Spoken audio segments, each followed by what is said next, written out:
First generation of computers. The first generation of computers started in the 1940s and lasted till the early 1950s. These computers used vacuum tubes for their main operations. Vacuum tubes are like big glass bulbs that control electricity. They were very huge in size. Some computers filled entire rooms and needed a lot of electricity. They also produced a lot of heat and often broke down. These computers could do only basic calculations and were used mainly by governments and big companies for scientific work. Interesting fact, the first generation computer called ENIAC weighed 30 tons and used 18,000 vacuum tubes. It could do thousands of calculations per second, but consumed as much electricity as a small town.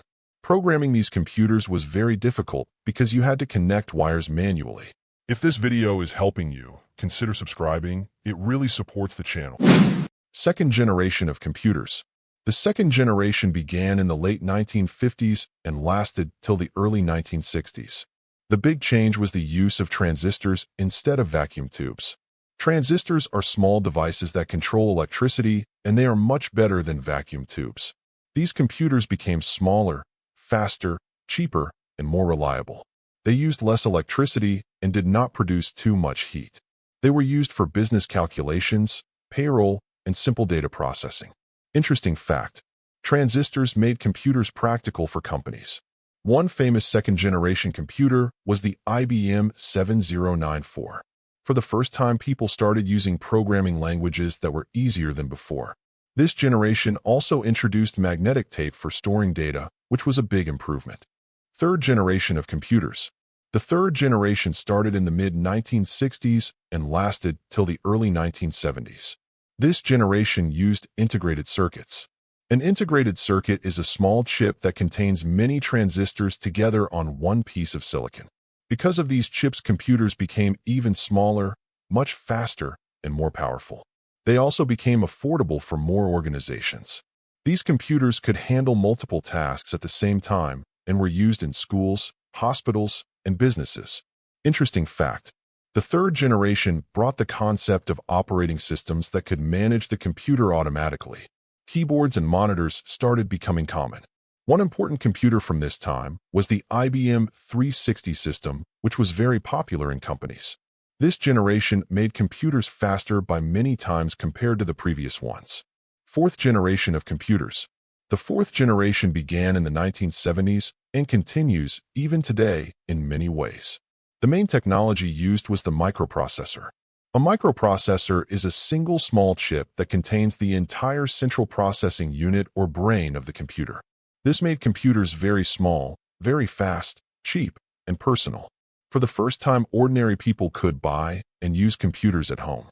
This generation brought personal computers, laptops, and many software programs. The internet also started growing during this time. Interesting fact, the invention of the microprocessor by Intel changed everything.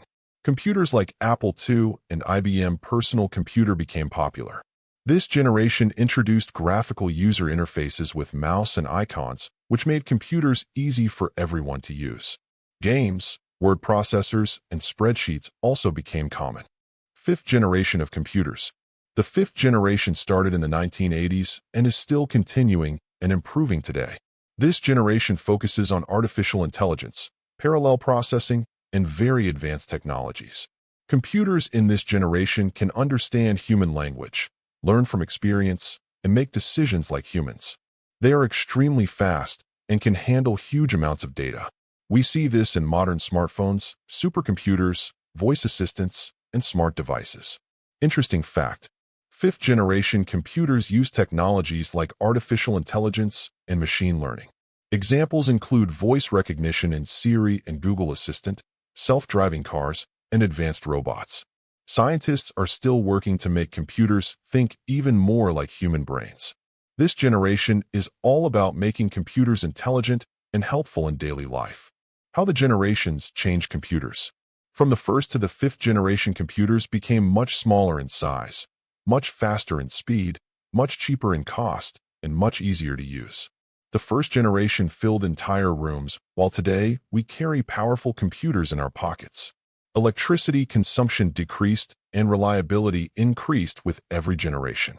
Each new generation solved the problems of the previous one and opened new possibilities. Don't forget to subscribe.